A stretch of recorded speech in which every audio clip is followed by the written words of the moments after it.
Hello everyone, welcome to true I S and P C S.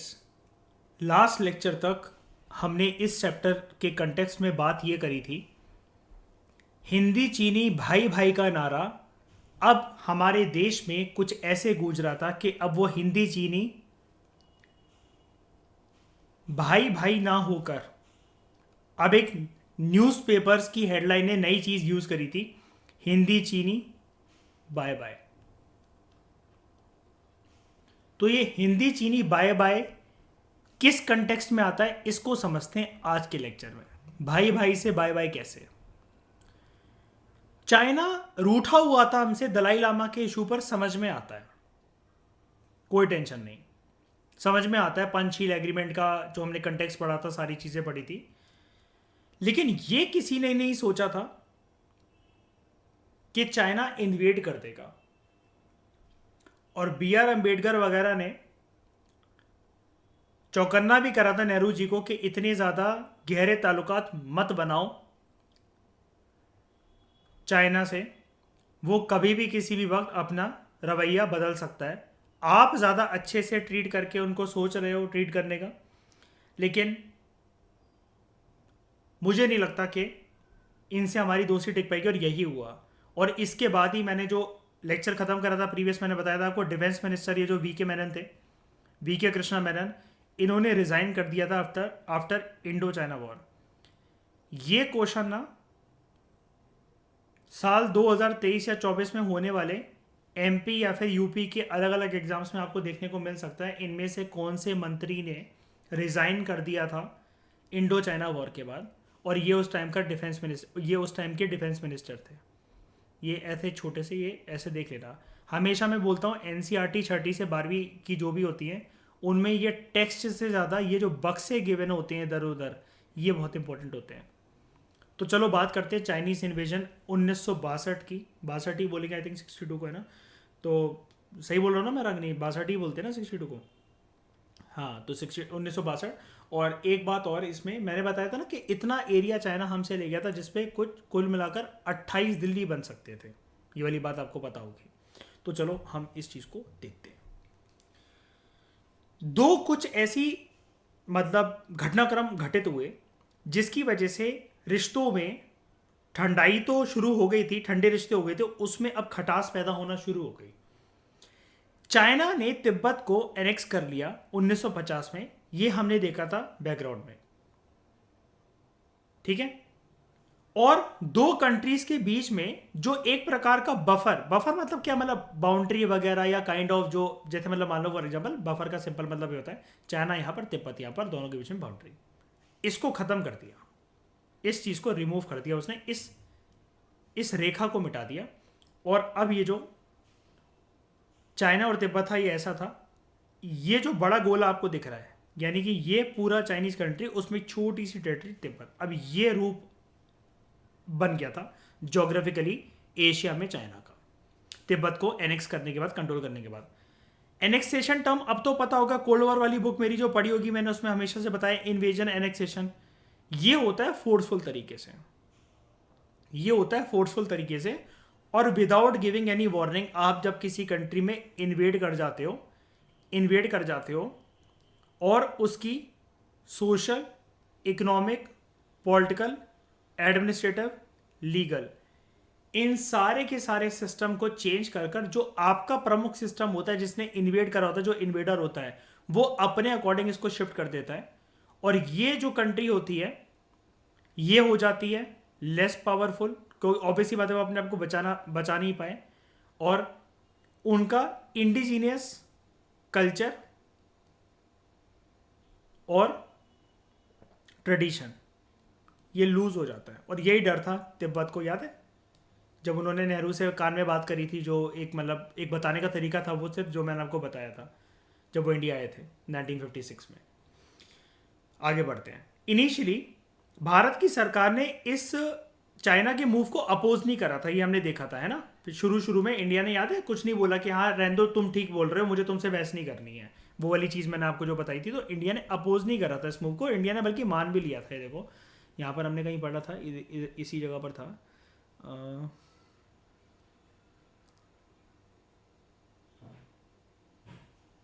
यहाँ पर हमने कहीं एक पढ़ी थी लाइन इसकी। ये रहा। India considered Chinese claim over Tibet. India ने मान भी लिया था इसको जब चाइना ने ये बोल दिया था कि पंचशील एग्रीमेंट साइन करने के बाद डोंट वरी, हम बहुत ज़्यादा, इतनी ज़्यादा ऑटोनॉमी देंगे तिब्बत को जितनी चाइना के बाकी जो प्रोविंसेस हैं उनके पास भी नहीं है। बट जैसे जैसे ज़्यादा इंफॉर्मेशन नेहरू जी के पास और दूसरे लीडर्स के पास चली आई कि किस प्रकार से तिब्बत लोगों का कल्चर सप्रेस करा जा रहा है चाइनीज लीडर्स के द्वारा, तो जो भारत की सरकार थी अब उससे रहा नहीं गया। Tibetan spiritual leader Dalai Lama, इन्होंने इंडिया में पॉलिटिकल असाइलम ले लिया था। और मैंने आपको बताया था असाइलम पागल खाना नहीं होता है, मेंटल असाइलम पागल खाना होता है। असाइलम एक रहने की जगह होती है। पॉलिटिकल असाइलम लिया था शरण भारत के अंदर 1959 में। कहां पर? हिमाचल प्रदेश में धर्मशाला में। चाइना ने ये आरोप लगाए थे कि भारत की जो सरकार है ना वो एंटी चाइना एक्टिविटीज को प्रमोट कर रही है भारत के अंदर से। ये वाली लाइन है जो आज के लेक्चर में मैं जिसके ऊपर एम्फेसाइज करना चाहता हूं। एक तो प्रीवियस लेक्चर तक मैंने आपको ये बता दिया था, कंबाइन आपको सब कुछ करना है, सारी इंफॉर्मेशन को कंबाइन करनी है, तितर बितर करके जो भी दे रखी है आपको एक ही जगह पर उसको लेकर आना है, कंपाइल करना है।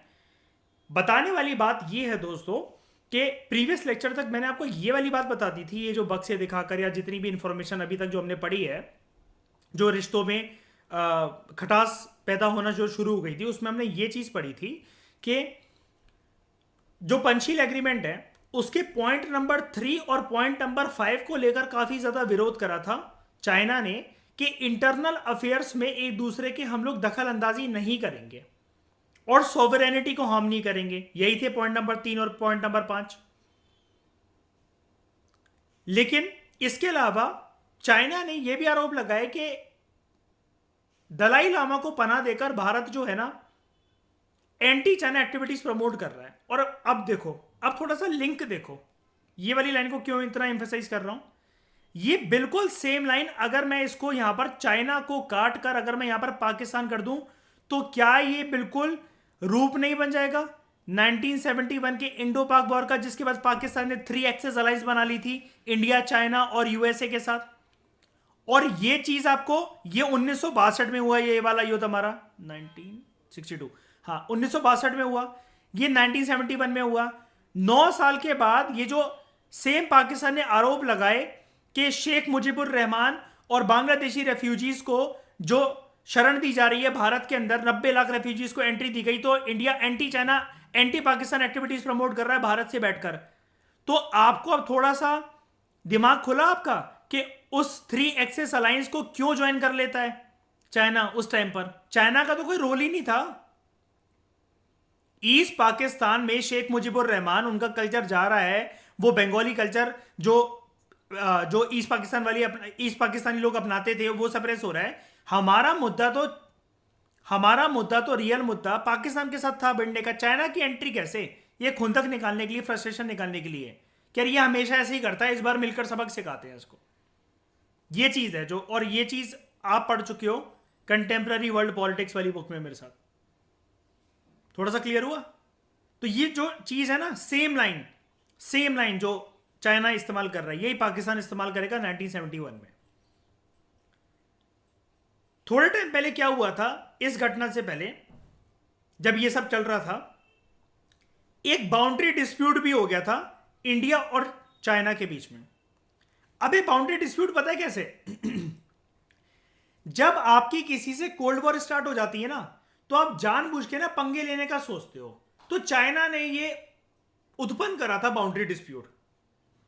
अब बाउंड्री डिस्प्यूट भाई, ये कोई गली मोहल्ले में कोई बुलेट लगाने का प्रोसीजर तो होता नहीं है कि किसी के घर के आगे आप बुलेट लगा गए और तू मैं होने लग गई।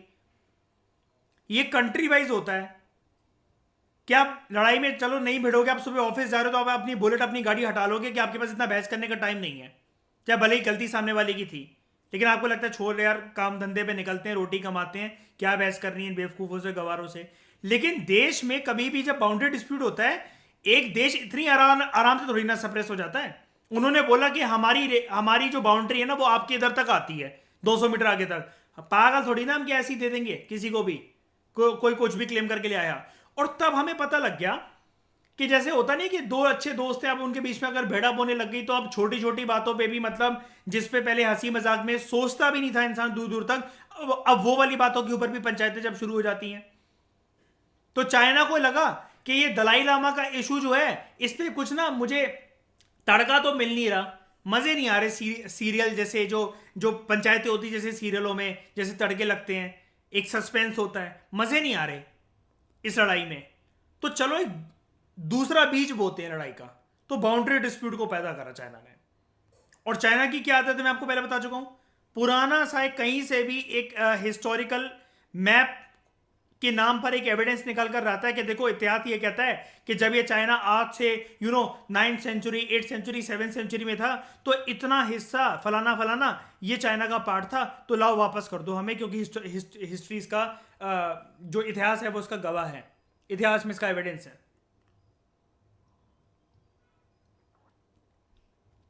अब इंडिया ने ये बोला कि जो भी बाउंड्री जो चाइना क्लेम कर रहा था, अभी मैं आपको बताता हूं कौन सी बाउंड्री थी वो।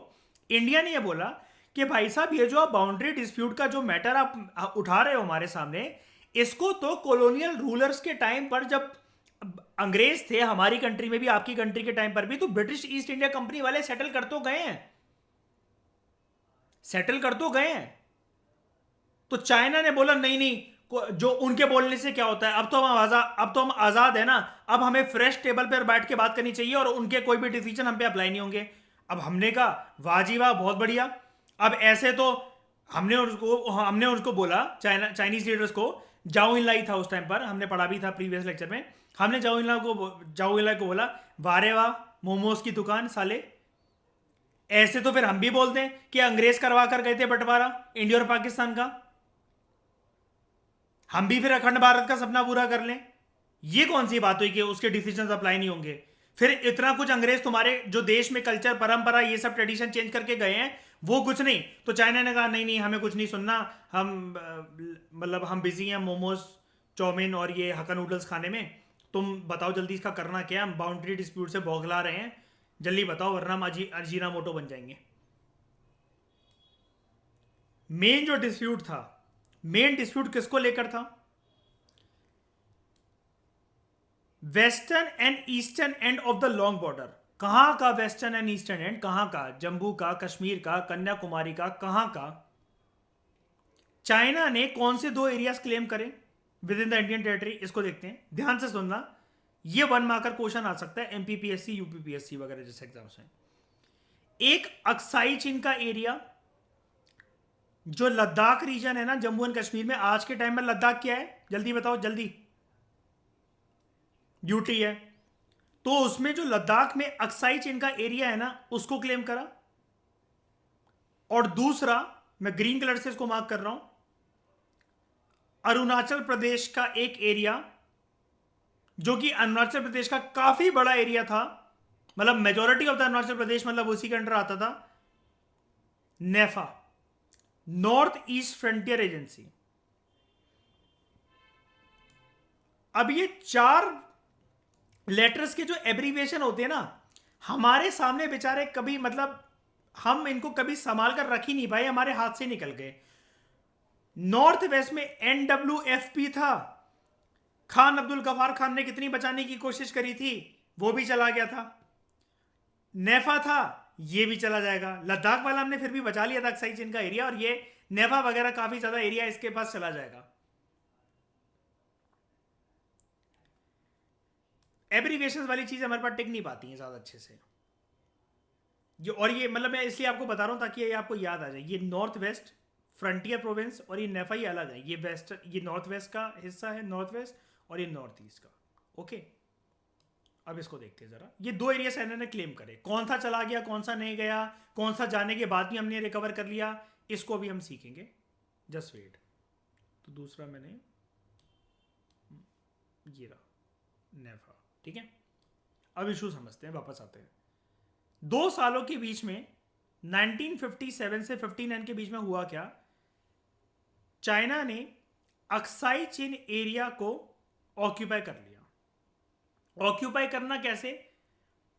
अब ये हरकतें उस टाइम पर अगर आप लोग रिलेट नहीं कर सकते ना, कि हम तो पैदा ही नहीं हुए थे, हमारे पापा भी मतलब उस टाइम पर छोटे थे या जो भी थे, हमें नहीं पता उसके बारे में।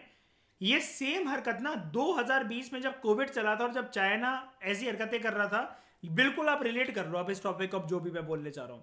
याद है चाइना ने भी वहां से एक, ये टाइम टू टाइम हरकतें भी करता है, इंडियन एक्सप्रेस वगैरह, हिंदू विजन की मैगजीन में, करंट अफेयर में कहीं सुनते होगे, चाइना ना इंफ्रास्ट्रक्चर बिल्ड करने लगता है बॉर्डर पे, और जनरली रोड। ये चाइना ना जानबूझ के करता है कल पाने के लिए। Don't worry, we are PSIR student. हम लोग जब पूरा PSIR सिलेबस कंप्लीट करने के बाद और IR के पोर्शन को और इंडिया चाइना रिलेशन को कंप्लीट करने के बाद, जब हम इंडियन एक्सप्रेस से एक्सट्रैक्ट करके सी राजा मोहन की जब आर्टिकल्स पढ़ा करेंगे ना, तब हमें पता लगेगा। इनको इंटरनेशनल रिलेशंस के एक्सपर्ट के कंटेक्स्ट में ना, इंटरनेशनल रिलेशंस की एनालिसिस में इनको भीष्म पितामह बोला जाता है। इनको भीष्म पितामह बोला जाता है कि IR के ये भीष्म पितामह है। इनके आर्टिकल्स में आप देखोगे कि आपको चाइना की ना रियल आइडियोलॉजी समझ में आएगी। तो he built a strategic road there, sorry he कह रहा हूं मैं, China built a strategic road there. और बड़े लंबे टाइम तक जबकि बातचीत चल रही थी, जबकि बड़े लंबे टाइम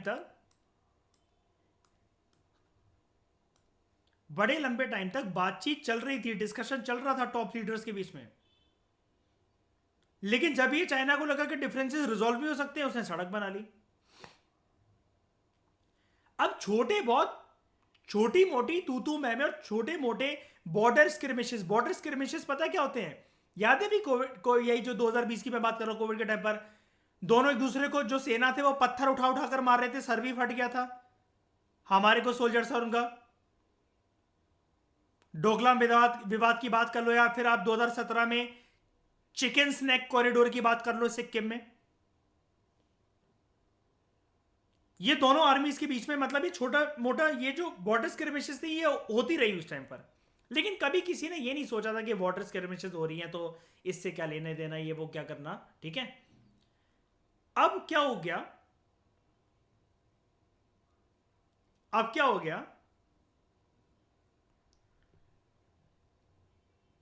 दुनिया में उस टाइम पर जब आप कंटेम्प्रेरी वर्ल्ड पॉलिटिक्स की जो बुक अगर आपने पढ़ी होगी, ये तो राइटर बोल रहा है लेकिन मैं आपको अपने से कुछ बात बता रहा हूं, आपने क्यूबन मिसाइल क्राइसिस जब पढ़ा होगा तो उन लेक्चर्स की डिस्कशन में मैंने एक बात करी थी कि नेहरू ने भी बीच में बोला था सुपर पावर्स को, क्यूबन मिसाइल क्राइसिस को शांत करवाने में, और थर्ड वर्ल्ड वॉर ना, उसमें नेहरू भी बिजी थे, नेहरू का भी अटेंशन वहां पर था और नेहरू गए भी थे। यानी कि नेहरू का पूरा अटेंशन इधर से शिफ्ट होकर कि छोड़ो जरा ये थोड़ा मोटा, ये तू मैं चल रही छोटी मोटी, ये तो निपट जाएगी, लेकिन तीसरा विश्व युद्ध नहीं होना चाहिए दुनिया में। क्यूबन मिसाइल क्राइसिस की तरफ नेहरू का अटेंशन था, और जब पूरी दुनिया का अटेंशन क्यूबन मिसाइल क्राइसिस की तरफ था, और नेहरू जी का भी था, बात यहां पर ये नहीं कि नेहरू जी वहां पर गए थे और उन्होंने अटेंशन शिफ्ट था, भाई अपने घर की भी तो टेंशन इंसान को लगी रहती है ना। पुलिस वाले बाहर नौकरी करते हैं, दूसरों की घरों की समस्या को सुलझाना, अरेस्ट करना, ये करना वो करना, चोर डाकू कैदी को पकड़ना, ये भी करते हैं, लेकिन खुद के घर में भी तो टेंशन लगी रहती है कि नहीं लगी रहती है?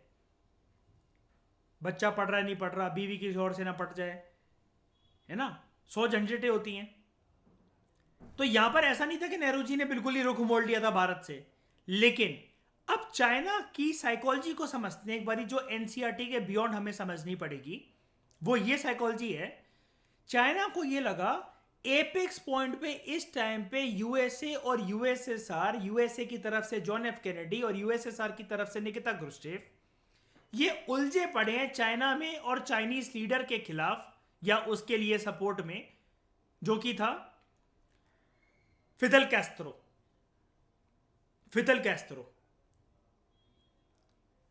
ये इस टाइम पर दुनिया इतनी उलझी हुई है इन तीन पावर्स के चक्कर में कि ये सुपर पावर से अगर इस टाइम पर कोई हेल्प मांगेगा भी तो ये घंटा किसी की मदद नहीं करने वाले, बिकॉज इनका पूरा अटेंशन क्यूबा में इंस्टॉल हुए न्यूक्लियर मिसाइल्स या उनका डी इंस्टॉलेशन करवाने के ऊपर है, और किसी भी वक्त दुनिया में तीसरा विश्व युद्ध शुरू हो सकता है।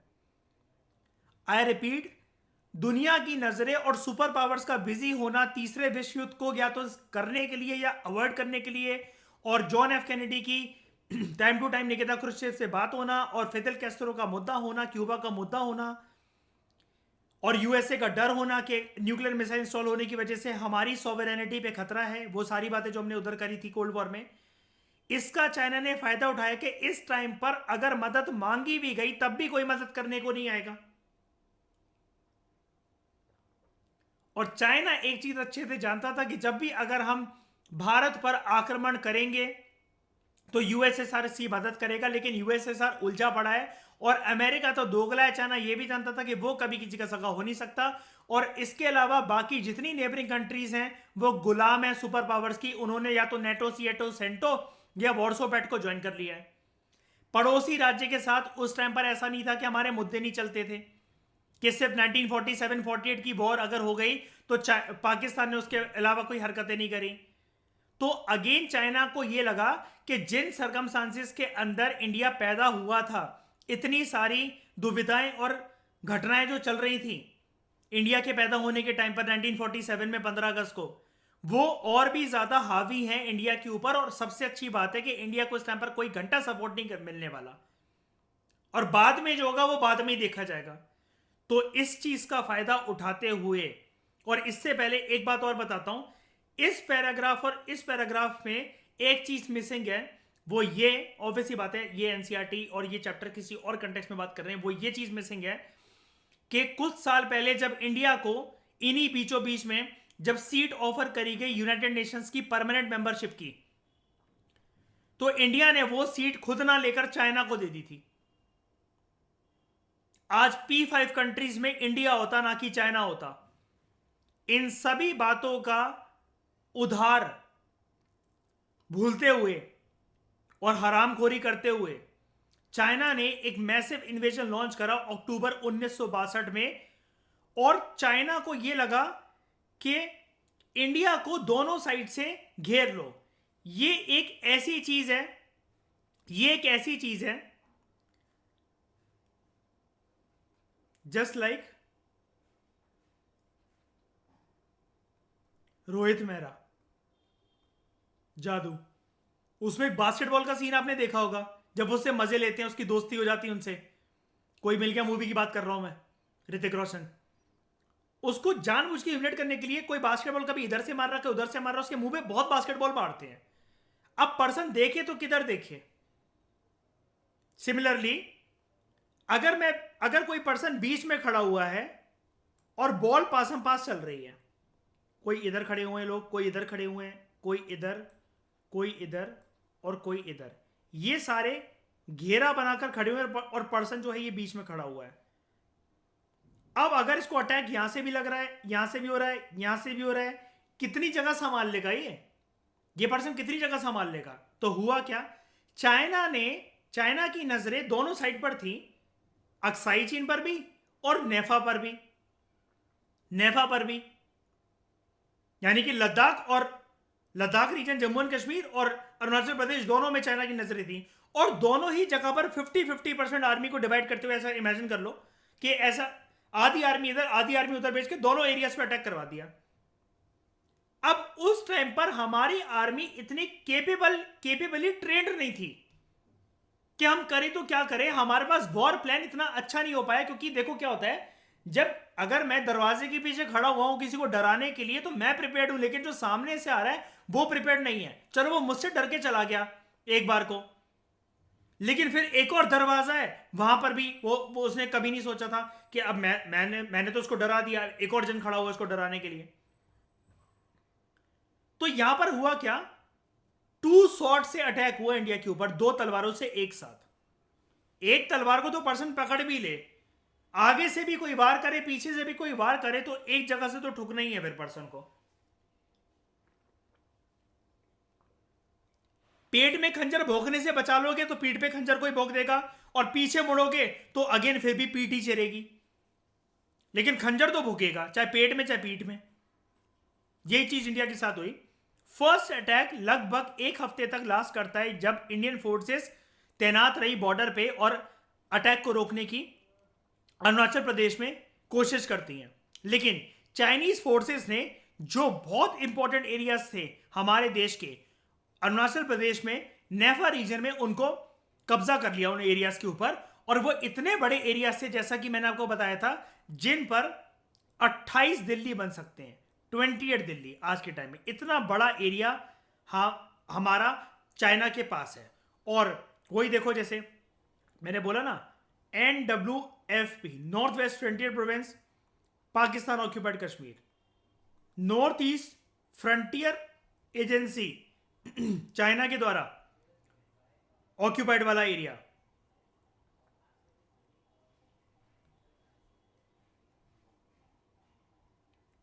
इसका नाम लाइन ऑफ कंट्रोल, इधर से होकर, और ये LOAC, line of actual control. मतलब मैं एक बात बता रहा हूं, उसको इससे रिलेट मत करने लगना कि आप इस पैराग्राफ से रिलेट करने लग जाओ।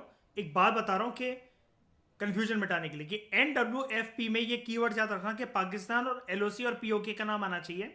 जब भी चाइना की बात हो तो नेफा वाला याद रखना, हमने किसी भी एग्जाम के लिए, टिकमार्क वालों एग्जाम्स के लिए मैं बता रहा हूं। और LOAC इधर बोलते हैं हम लोग लाइन ऑफ कंट्रोल, और चाइना वाले उसको बोलते हैं बाउंड्री को हम लोग लाइन ऑफ एक्चुअल कंट्रोल। ये चीज याद रखना। इससे रिलेशन में नहीं बताया, मतलब बस एक चीज बताया कि यहां पर इसका जिक्र हो रहा है, तो ये कीवर्ड्स आपको इधर से इधर याद होने चाहिए बस, ठीक है। लेकिन ये वाली बात इसी से रिलेटेड है कि 28 दिल्ली बन सकते थे। इतने की एरियाज अरुणाचल प्रदेश के हिस्से से चाइना कैप्चर करके उसने अपने पास रख लिए। अब चाइना को लगा और भारत को लगा कि मामला शांत हो गया। भारत को लगा, चाइना को क्या लगा। लेकिन चाइना एक ऐसे, मतलब उसकी तरह निकला कि जैसे किसी को, दुश्मन को घायल कर दिया हो, एक पैर पे गोली मारकर वो लंगड़ाते लंगड़ाते बेहोश पड़ा हो, थोड़ी सी उसमें हिम्मत आई हो, एनर्जी आई हो चलने की, और उसके दूसरे पैर पे भी गोली मार दी। तो चाइना ने दूसरी पैर पे गोली मारने का प्लान करा, यानी कि सेकेंड वेव ऑफ अटैक जो है वो 1 महीने बाद ही कर दिए। हालांकि इंडियन फोर्सेस ने इस बार जो लद्दाख पे कब्जा होने वाला था, चाइनीज फोर्सेस को वहां पर एडवांस करने से, मार्च करने से या विड्रॉ करने से इतना सक्षम तो थी हमारी फोर्सेस कि इस बार रोक दिया। लेकिन ईस्ट साइड में जो असम प्लेन्स के कुछ जो एंट्री पॉइंट थे, चाइनीज वहां पर आराम से घुसे चले और उन एरियाज को कब्जा कर लिया। फाइनली जब चाइना को लगा कि भारत अब ये हार गया और ये भारत के लिए एक ह्यूमिलेटिंग डिफीट है, तो चाइना ने अपनी साइड से यूनिलेटरल सीज फायर डिक्लेयर करा। अब मैं आपको बताता हूं, मैं वैसे कोल्ड वॉर में, आई थिंक उस वाली बुक में मैं इसके बारे में जिक्र कर चुका हूं कि सीज फायर क्या होता है। सीज फायर या सीज फायर एग्रीमेंट एक युद्ध के बाद का परिणाम होता है, जिसमें जो भी देश, मुल्क आपस में लड़ रहे होते हैं, वो ये कहते हैं कि अब मैन एंड मटेरियल की और ज्यादा तबाही नहीं होनी चाहिए, तो तुम भी अपने हथियार उठा दो और हम भी अपने हथियार उठा देते हैं। उठाने का मतलब यहां पर ये है कि मतलब हम लड़ेंगे नहीं, अब बस गिरा दो, मतलब उठाने की कह रहा हूं, हथियार गिरा दो और हम भी गिरा देते हैं। लेकिन यूनिलेटरल का मतलब ये होता है, इट इज जस्ट लाइक कि दुश्मनों को आपने मार दिया और आप ये कह रहे हो अब इसमें जाने कितनी बाकी है, ले गिरा दी मैंने बंदूक। यहां पर तो इसका मतलब कि आपकी वाहवाही हुई और चाइनीज जो ट्रूप से they withdrew to where they were before the invasion began, मतलब अपने मेन पॉइंट पर वापस वो चले गए पीछे, बैक स्टेप ले लिया उन्होंने हमें हराने के बाद। लेकिन अब ये यूनिलेटरल सीज फायर डिक्लेयर करना और चाइनीज ट्रूप्स का विड्रॉ होना, ये कोई दोनों देशों के लिए अच्छी बात नहीं थी। हमारे लिए ह्यूमिलेशन था और चाइना के लिए वाहवाही थी।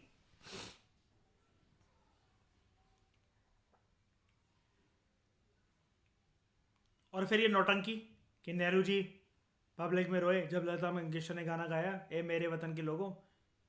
हर 15 अगस्त 26 जनवरी पे आपने इसको सुना होगा। चाइना के साथ जो हमारा वॉर हुआ, इसने भारत की इमेज पर एक दाग मार दिया। और वो दाग एक ऐसा था कि वॉशिंग पाउडर निरमा से भी नहीं धुल सकता था। देश में भी और बाहर भी बदनामी हुई, बहुत थू थू हुई हमारे देश की। इंडिया ने अप्रोच करा अमेरिकन को और ब्रिटिशर्स को मिलिट्री असिस्टेंस के लिए। अब देखो जो चाइना ने सोचा था उस टाइम पर जब ये अटैक चल रहा था, मतलब ये वाली बात ना आपको बाद में बताई जा रही है, जब ये अटैक चल रहा था तब कॉल कर रहा था, अप्रोच कर रहा था हमने उनको, और सोवियत यूनियन को भी करा था। अब इंडिया, जो चाइना ने सोचा था, इंडिया ने सबको अप्रोच करा। और इंडिया का एक बात बताओ, हमने प्रीवियस लेक्चर में यही तो पढ़ा था जब इस चैप्टर को स्टार्ट करा था। नैम का उद्देश्य, इंडिया यही तो सोच सोच के सभी एशियन और अफ्रीकन कंट्रीज को बोल रहा था कि दोनों से सपोर्ट मिलेगा, ले लो सपोर्ट यहां पर दोनों से, हिला लो घंटा। सोवियत यूनियन तो न्यूट्रल रहा ड्यूरिंग द कन्फ्लिक्ट। तो ये यही होता है, रियल लाइफ में भी यही होता है। मुसीबत के टाइम में जब जिस पे सबसे ज्यादा ट्रस्ट उसको अप्रोच करोगे, तो वो कहता है ना मैं तेरी साइड से बोल रहा हूं, ना उसकी साइड से बोल रहा हूं, न्यूट्रल। और हमें एक नेशनल हमें क्या, नेहरू जी और उनकी सरकार को नेशनल ह्यूमिलेशन फील करनी पड़ी। मैं अपने ऊपर क्यों लूं, हमें। एट द सेम टाइम इसके बाद, अब ये देखो, ये मोटिवेट करने के लिए लाइन लिखी हुई है, लेकिन ये मोटिवेट करने वाली लाइन नहीं है, मूड खराब करने वाली लाइन है। इसके बाद हमारा स्पिरिट ऑफ नेशनलिज्म भी जाग गया कि हम भी कुछ हैं, हमें भी कुछ बनना पड़ेगा, हम दूसरे के ऊपर डिपेंडेंट नहीं रह सकते। तो तब तक क्या ये नेहरू जी और उनकी सरकार क्या मालिश करवा रहे थे, घिसवा रहे थे अपने आप को? Some of the top army commander से रिजाइन कर दिया। अब कुछ कुछ लोग होते हैं ना, जैसे फेलियर के बाद थोड़ा सा अपने आप को, शायद से मैं केपेबल ही नहीं हूँ, मेरा प्रिलिम्स नहीं निकल रहा, शायद से मैं, ऊपर वाले ने मेरी किस्मत में आईएएस बनना ही नहीं लिखा है, मैं किसी लायक नहीं हूँ, मैं एक एग्जाम का प्रिलिम्स भी नहीं निकाल पा रहा। कुछ लोग तो ऐसे होते हैं, मतलब जिंदा मरे हुए लोग। कोई बात नहीं, approach should be like this कि अगर तुम्हारा यूपीएससी प्रिलिम्स नहीं निकल रहा, तुम एग्जामिनेशन हॉल में बैठे हुए, फॉर एग्जाम्पल, एटीट्यूड की बात होती है सब कुछ जिंदगी में। तुम एग्जामिनेशन हॉल में बैठे हो, नहीं बन रहे तुमसे 50 क्वेश्चन, तुम्हें पता लग गया भाई इस साल नहीं होना प्रीलिम्स। ऊपर छत पे देखो और हंसते हंसते भगवान से कहो, ये खुदा, मतलब मानोगे नहीं, सुधरोगे नहीं आप, इस साल भी प्रीलिम्स नहीं हो रहा मुझसे, इसका मतलब आईएएस नहीं, सीधा प्रधानमंत्री बनाना आपने मुझे, हैं? क्या आईएएस मेरे अंडर काम करेंगे? तो आपने मेरे लिए कुछ बड़ा सोच रखा है, आज ये हिंट है, ये इतनी मेहनत करने के बाद भी 50 क्वेश्चन आज भी इस साल भी नहीं बन रहे मुझसे। Power of attitude. Some of the top army commanders resigned and they were retired. ये क्यों लिखा हुआ है, they were retired? Nehru's close associate and the then defense minister V K Krishna Menon had to leave the cabinet। ये जो हमने ऊपर पढ़ा और प्रीवियस लेक्चर में पढ़ा था, ये ठीक है। अब देखो एनसीईआरटी में सेम चैप्टर में 2-3 बार जिक्र हो गया इस लाइन का, बन सकता है किसी भी एग्जाम के अंदर क्वेश्चन। नेहरू की खुद की जो रेपुटेशन थी वो सफर करी, क्योंकि बड़ा ज्यादा इनको क्रिटिसाइज करा गया अपोजिशन पार्टी वगैरह के द्वारा कि आपकी मिलिट्री जो प्रिपेयर नहीं थी, आप तो बहुत ही ज़्यादा इनके साथ एक ही थाली में, मतलब चटनी वो लगाएंगे, मोमोज आप लगाओगे, हैं अजीना मोटो वो डालेंगे, चाउमीन आप डालोगे, आपकी तो इतनी ज़्यादा वो थी कि एक चड्डी में एक आपका पैर एक उनका पैर। फॉर द फर्स्ट टाइम इनकी सरकार के खिलाफ नो कॉन्फिडेंस मोशन पास हुआ और इसके बारे में डिबेट करी गई। हमारे देश में, मैंने पॉलिटी में तुमसे क्वेश्चन पूछा था, आज तक कौन सी सरकार गिरी है नो कॉन्फिडेंस मोशन की वजह से? कौन से प्रधानमंत्री की? किसी की गिरी है आज तक? गिरी गिरी गिरी है ना? सबसे पहले नो कॉन्फिडेंस मोशन जो आया था, ये वाली बात प्रीलिम्स के पर्सपेक्टिव से याद रखना, ठीक है, कि नो कॉन्फिडेंस मोशन सबसे पहले कौन से कंटेक्स्ट में, चाइना के वॉर के बाद ये आ सकता है। Consider the following statements about Indo China war of 1962। मैं यूपीएससी की बात नहीं कर रहा, समझ जाया करो जब मैं प्रीलिम्स बोलता हूं, जिन जिन एग्जाम के प्रीलिम्स हमें देने हैं। तो ये मूव करा गया, डिबेट करा गया, लेकिन पास नहीं हो सका। और कुछ जो बाय इलेक्शंस थे इसके बाद लोकसभा के, वो कांग्रेस हार गई और कंट्री का जो पॉलिटिकल मूड था वो अब चेंज होने लगा।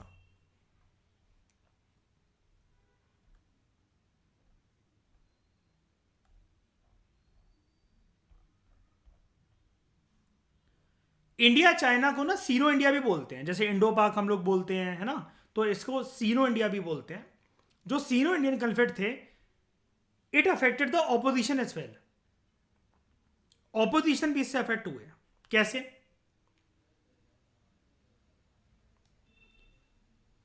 अब जो क्या हुआ, चाइना और जो सोवियत यूनियन कंट्री थी ना, इन दोनों कंट्रीज में सोशलिज्म, ध्यान से सुनना मेरी बात, चाइना और यूएसएसआर देशों में सोशलिज्म और कम्युनिज्म आइडियोलॉजी दोनों जगह पनप रही थी। लेकिन जिस प्रकार से चाइना में सोशलिज्म और कम्युनिज्म की जो डेफिनेशन थी, वो यूएसएसआर की सोशलिज्म और कम्युनिज्म की डेफिनेशन से अलग थी। अब आपको याद होगा जब सेकंड चैप्टर में मैंने पार्टीज के बारे में आपको करवाया था, तो यूएसएसआर से इंस्पायर्ड होकर सीपीआई बनी थी हमारे देश में, अगर आपको याद हो, रशियन रेवोल्यूशन से, कम्युनिस्ट पार्टी ऑफ इंडिया। अब सीपीआई के अंदर ना डिफरेंसेस पैदा हो गए। कुछ लोग सोशलिज्म को अलग डेफिनेशन देना चाहते थे, कुछ लोग कम्युनिज्म को अलग डेफिनेशन देना चाहते थे।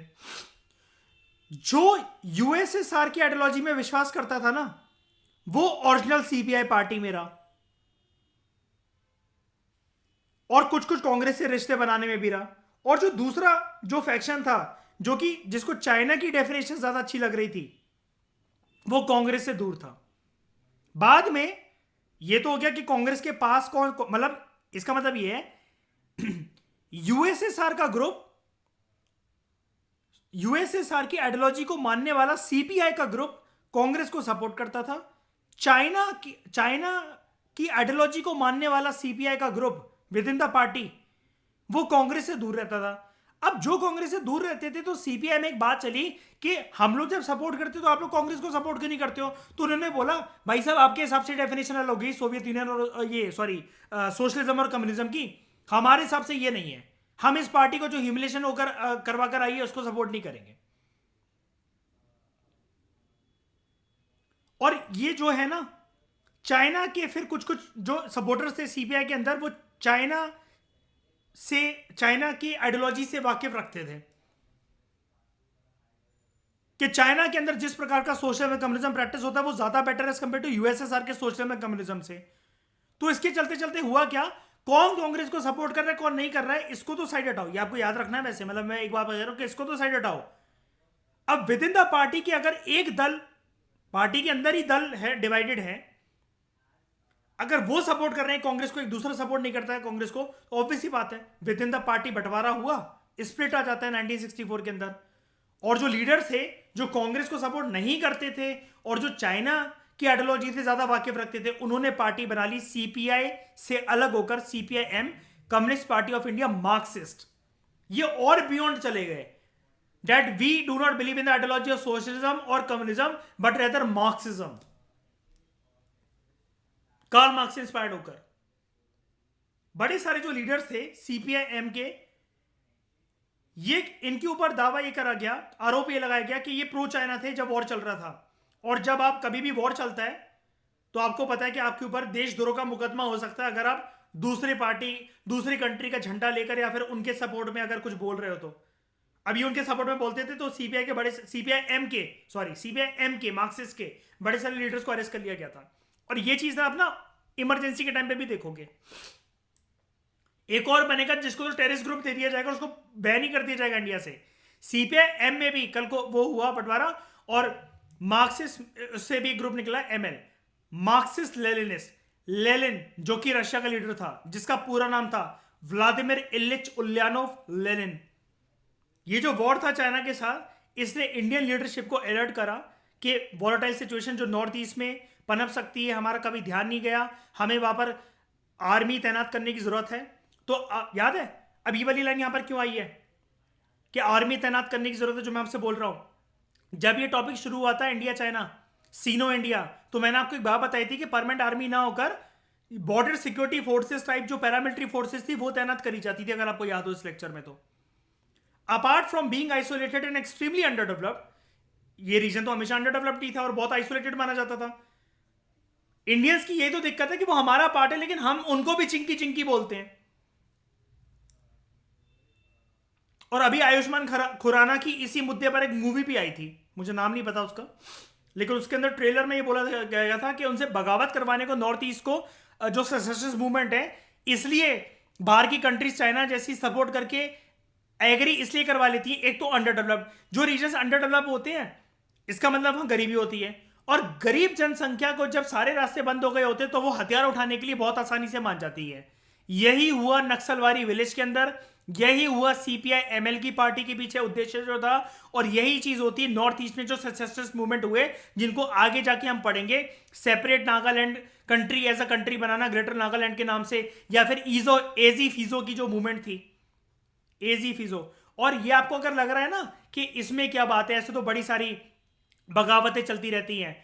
मोदी अपने पूरे मंत्रिमंडल के साथ गए थे उनसे बात करने, सेसेसिस्ट मूवमेंट के साथ 1.5 साल तक समझौता हुआ।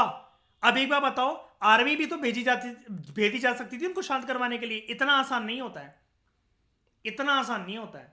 जैसे अफगानिस्तान में आज तक कोई पठानों को हरा नहीं पाया ना, यूएसएसआर ने भी इन्वेजन करी 1979 में, और उसके बाद अमेरिका भी अभी 10 साल रहकर आया।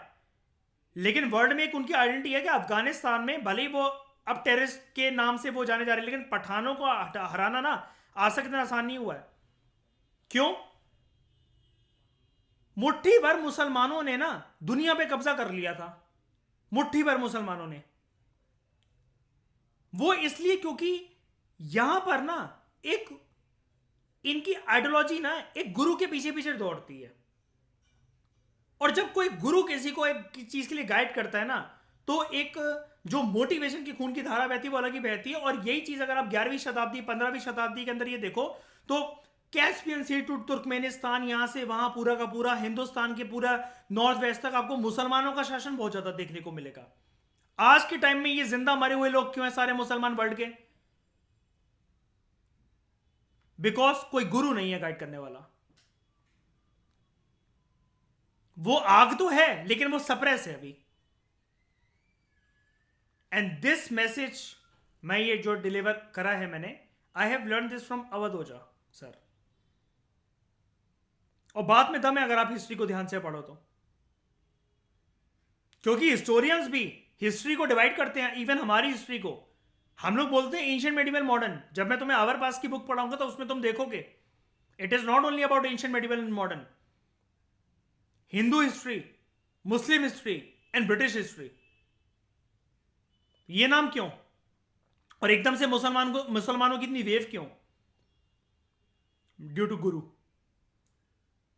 तो ये माना गया, वापस आते हैं अपने टॉपिक पे, ये माना गया apart from being isolated and extremely under developed, ये रीजन जो है it also presented India with the challenge of national integration and political unity. के अब देखा कि जिसको कभी अपना समझते नहीं थे, सौतेला समझते थे, जब उसको ठोकर लगी तो तुम्हें दर्द हुआ। ये चीज नेशनल लीडर्स ने समझी, और जब दर्द हुआ और नेशनल ह्यूमिलेशन हुई उसकी वजह से, और जो ईगो को जो ठेस पहुंची कि कभी ध्यान नहीं देते थे उस रीजन पे, लेकिन जब कब्जा हुआ तो आज समझ में आ रहा है कि 28 दिल्ली जिस रीजन जितने बड़े एरिया पे बन सकती थी वो चला गया चाइना के पास। और तब समझ में आया कि इंसान तो सिर्फ डीएनए से ही प्यार करता है। और नॉर्थ ईस्ट फिर हमें कदर हुई कि हमारा डीएनए ही है, कोई गोद लिया हुआ बच्चा नहीं है। और इसकी रीऑर्गेनाइजेशन की फिर प्रोसेस शुरू हुई soon after China war. Nagaland को स्टेटहुड दी गई, मणिपुर और त्रिपुरा जो हालांकि यूनियन टेरिटरीज थी, इनको राइट दिया गया that they could elect their own legislative assemblies. ये देखा गया कि अब यहां की व्यवस्था जो चरमराई हुई है उसको ठिकाने लगाना जरूरी है। और व्यवस्था को जब भी जो चरमराई होती है किसी भी रीजन की, उसको ठिकाने लगाया जाता है जब, तो सबसे पहले वहां पर देनी चाहिए पॉलिटिकल पावर। तो देखो नागालैंड को स्टेटहुड ग्रांट कर दिया, मणिपुर और त्रिपुरा हालांकि वो केंद्र शासित प्रदेश थे, यूनियन टेरिटरी थे, लेकिन उनको ये राइट दिया गया कि आप खुद की अपनी विधानसभा का चुनाव कर सकते हो। जैसे भारत में, अब बाद में तो स्टेटहुड मिल गया था, मैं आपको बताऊंगा, उस टाइम पर यूटी थी। भारत में जो यूटीज हैं उसमें से सिर्फ दिल्ली और पुडुचेरी को ये राइट है। सारी यूटीज के पास, क्या सबके पास विधानसभा है क्या बताओ? चंडीगढ़ ये एक यूटी है, क्या उसके पास विधानसभा बनाने का है अधिकार? ऑलमोस्ट 10 साल लगे भारत और चाइना के रिश्तों को नॉर्मल होने में। नए लीडर्स आए, नए लीडर्स जो ये आपको बता रहे हैं 1976 वगैरह, इसके बारे में हम पढ़ चुके हैं। अगर आपको याद हो आसियान वाले चैप्टर्स में जब हमने चाइना की बात करी थी, तो एक लीडर का आपने नाम सुना होगा,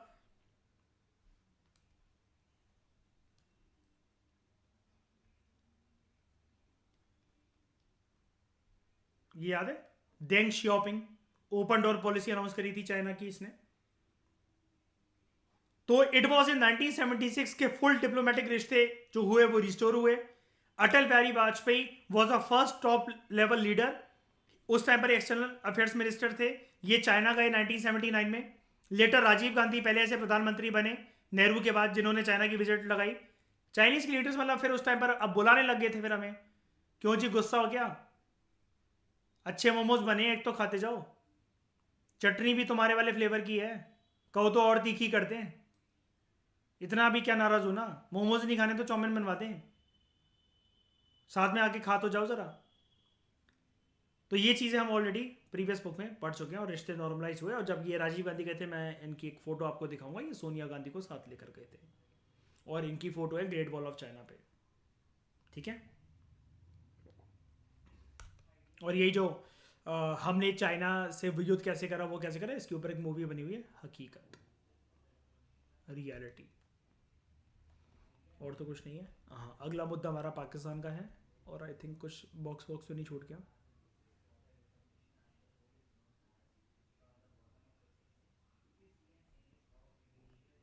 नहीं, सारा हो गया हमारा कवर।